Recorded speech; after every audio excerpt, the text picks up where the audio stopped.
This is Fred Richani of TSC News here to quickly recap WWE SmackDown, December 27th, 2016, the final SmackDown of 2016. And holy doodle squat, 2016 has been a wild and crazy year. First off, rest in peace, Princess Leia, Carrie Fisher, mental health champion, a pioneer for women in Hollywood, just a true pioneer, a true icon, a true legend.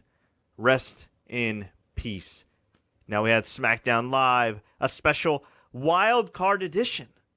I guess similar to the NFL wild card playoffs where a team wins the wild card, and you never know.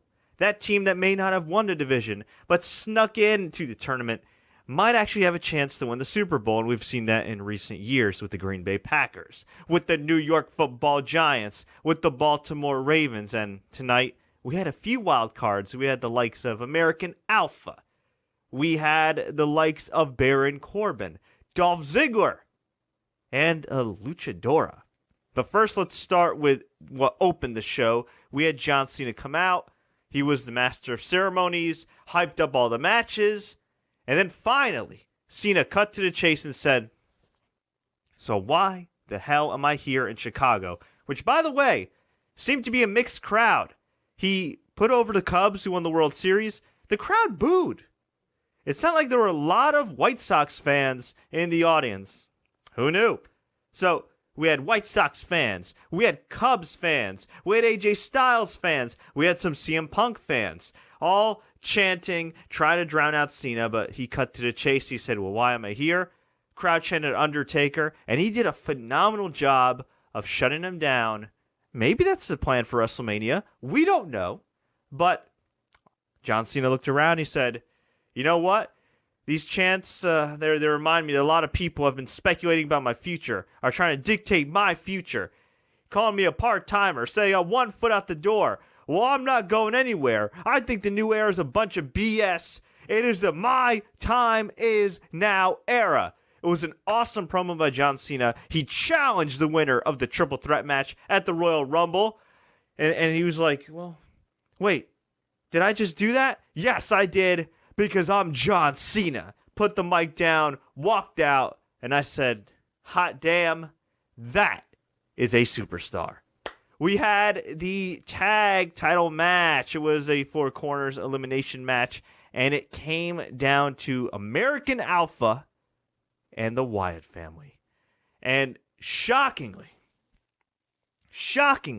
just a few weeks into the reign of the new Wyatt family, which is an awesome act. I mean, who knew? Who knew that this would be an awesome act? But it is.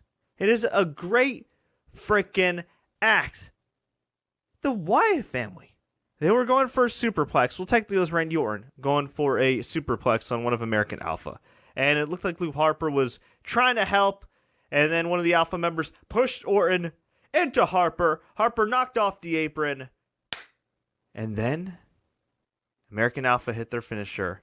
Covered the 12-time, I repeat, the 12-time world champion Randy Orton. 1, 2, 3, and American Alpha are now officially, I want to make sure it's on Wikipedia. I want to make sure it's Wikipedia official here. They are now officially the WWE SmackDown Tag Team Champions. It came out of nowhere. It was an awesome match. Randy Orton, one of the best wrestlers in the world, did a phenomenal job of putting over Chad Gable. A phenomenal job of putting over Jason Jordan. Of course, Luke Harper did his part. I mean, it is just crazy. Crazy, yes. Yes, American Alpha is a professional wrestling team composed of former amateur wrestlers Jason Jordan and Chad Gable performing on WWE SmackDown brand and are the current SmackDown Tag Team Champions. Man, oh man, oh man, oh man. Whoo.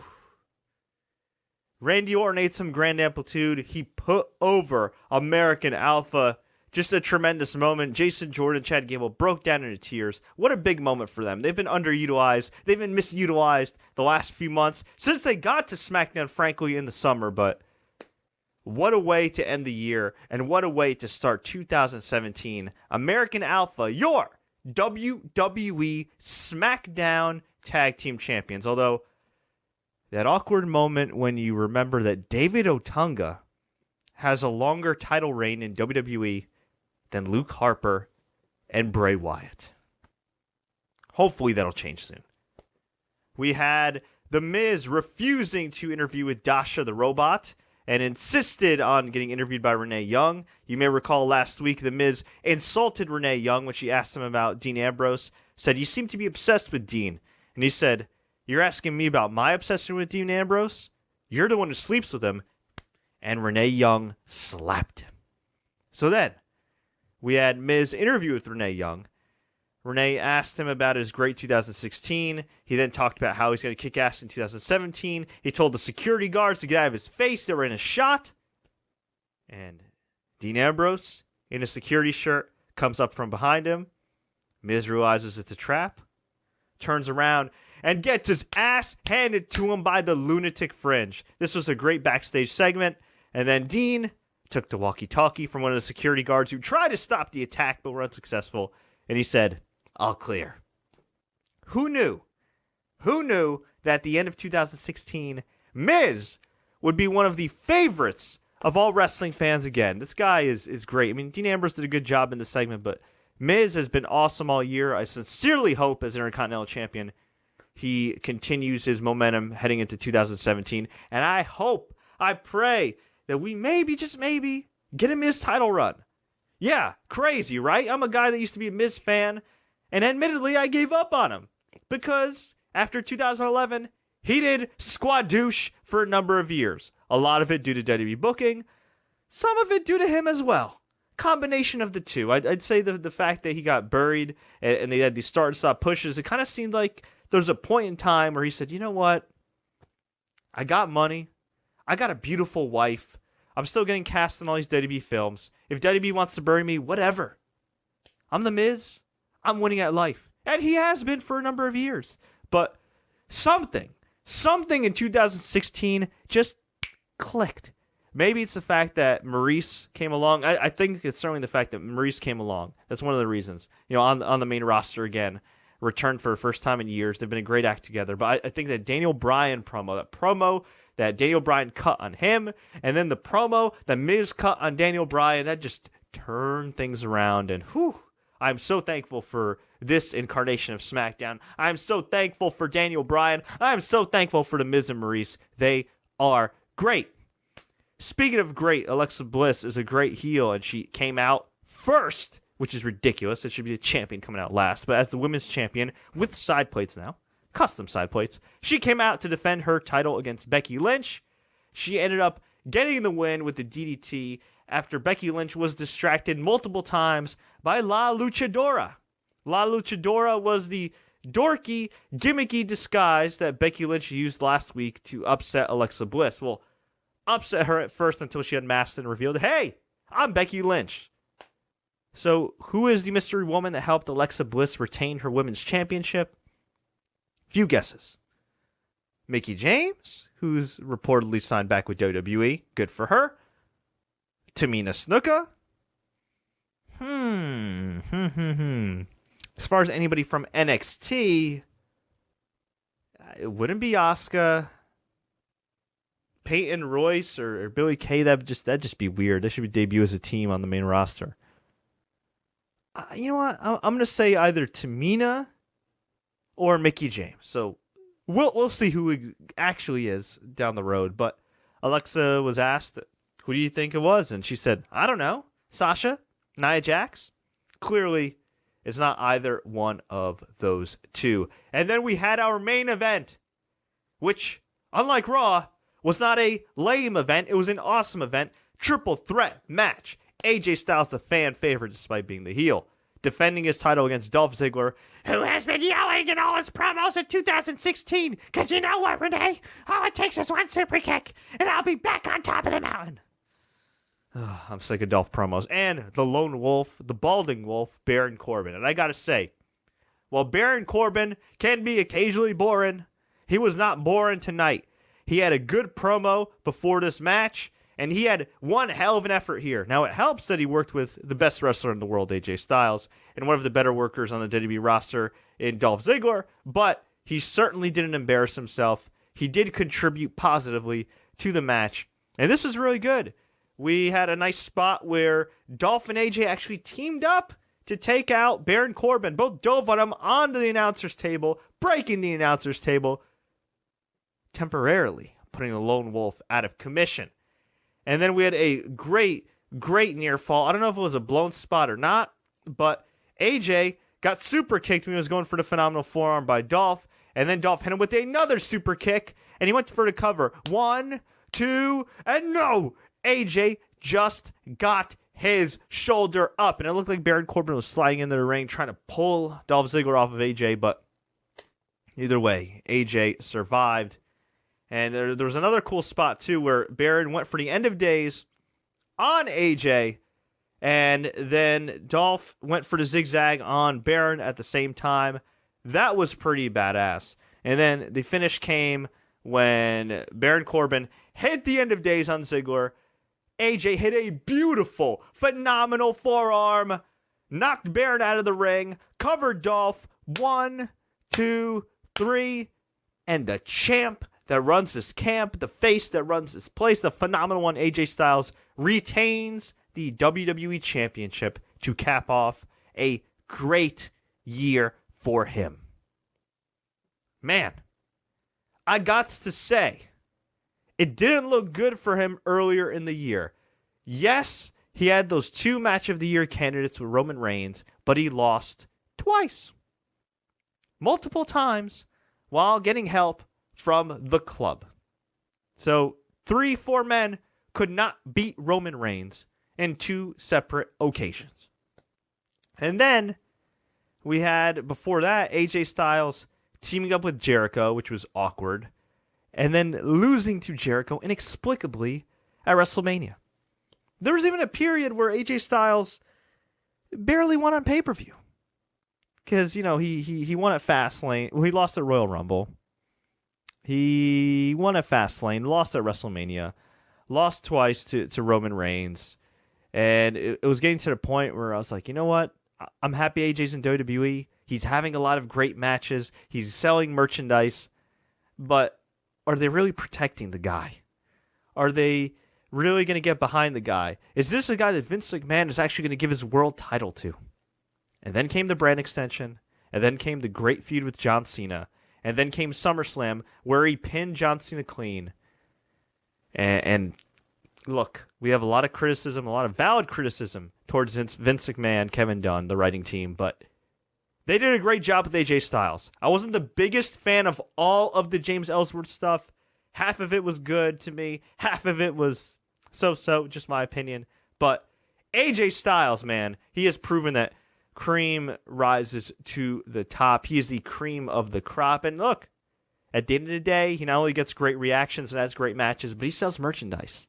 Okay, he is a ticket seller. He is a difference maker. Is he the level of star of a John Cena? No. Nobody is right now. Not in this company. At least as far as full-timers go. But he is definitely one of the biggest stars in the company. He is definitely a guy that draws positive attention, and all I can say is well done, AJ Styles. So John Cena came out, confronted AJ, and rather than the typical babyface gives the heel his move, or heel gives the babyface his move, vice versa, they did something different. John Cena offered his hand. AJ Styles reluctantly shook his hand, and we are set for one hell of an encounter. Cena, AJ, Royal Rumble. While Cena versus Taker would be a great match at WrestleMania and a legendary match, there is a part of me that would love to see AJ versus Cena at WrestleMania. But can't have everything in life. It's all good. It's all good. Man, oh man, I just find it so hard to believe that SmackDown is directed by the same 2 dudes that direct and produce Monday Night Raw. Kevin Dunn Vince McMahon. Wow. Big difference. Maybe Vince is a little more laissez-faire with SmackDown. He tends to, give the guys a little more leeway. I don't know what it is. Maybe it's just the fact that it's also 2 hours. But, man, SmackDown has been a damn good show this year. I don't want to hear about NXT, all right? I don't want to hear about Lucha Underground. I don't want to hear about Raw. No.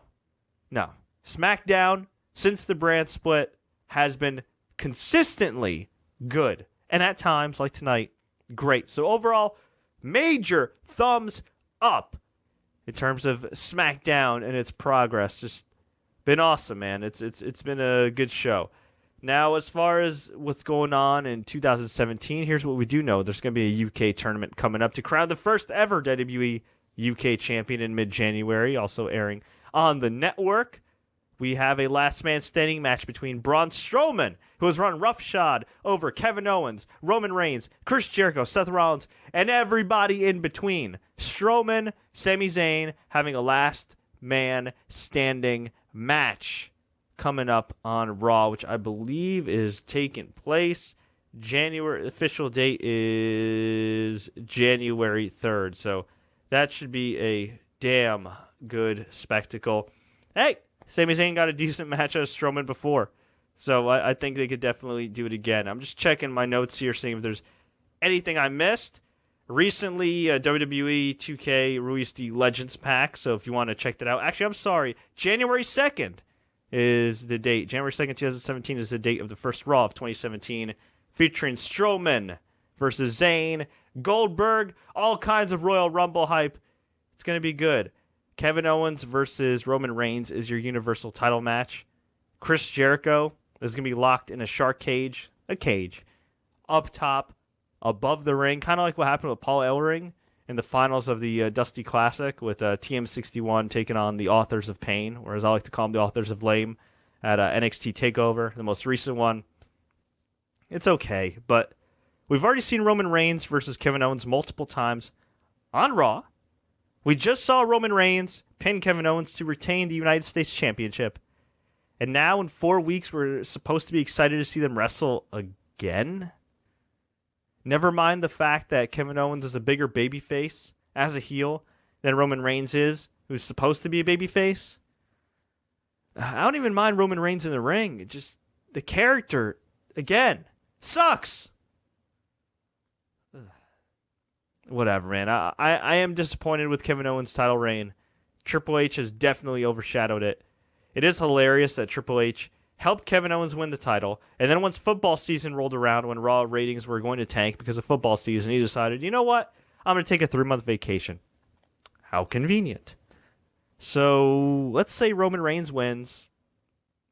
Braun Strowman and Roman Reigns at WrestleMania. If they keep it short and sweet, I wouldn't mind it. It's not going to be the main match at WrestleMania anyway.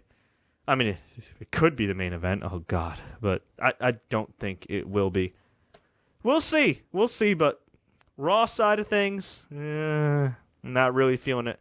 SmackDown side of things, definitely. But, folks, I just want to make a quick programming note.